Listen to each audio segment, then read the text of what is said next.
So what should you do if you get stuck in this class? Well, of course you can talk to me, or you can talk to any of the teaching assistants.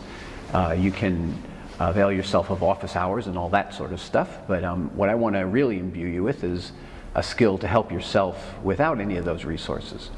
Of course, there's always the big resource of going out and Googling something and finding all the information that's out there on the net, but that can be pretty dizzying, and there's a lot of information, and you may get on a completely large sidetrack and feel like you're incredibly overwhelmed with trying to figure something out.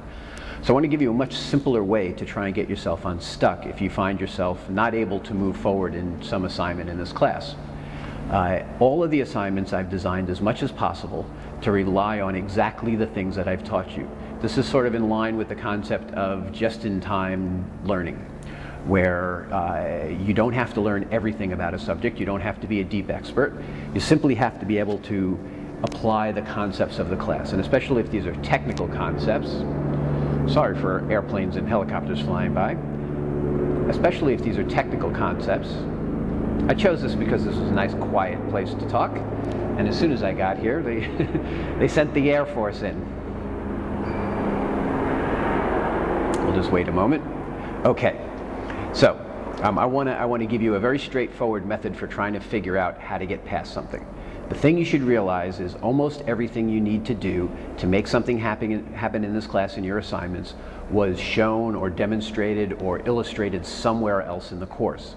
And so your key constraint in figuring out how to get past a problem is to say, what is this like? Where in the course have I seen it before? Can I go back to that place in the course and review that material, or fetch the piece of code that is in Bob's sample that works when mine doesn't, and somehow try to go from a known starting place where things are working to your destination, which is what you want to have happen. So always look for that starting place. Look for some example of the thing that you're trying to do that works. Go find that example of the thing that works, copy it, paste it into your work, make sure it works again in your context, and if it doesn't, you have a clue that there's something about the context that's not working, not the particular piece of functionality that you're trying to get to happen. But generally speaking, what will happen is you will be able to copy a piece of code directly out of a sample, paste it into your work, and then find that it magically works exactly the way it worked in the sample. And then the only thing that you have to do is continually modify it, small steps at a time, one little step at a time, changing one little thing one after the other until it's not the sample anymore, it's your thing.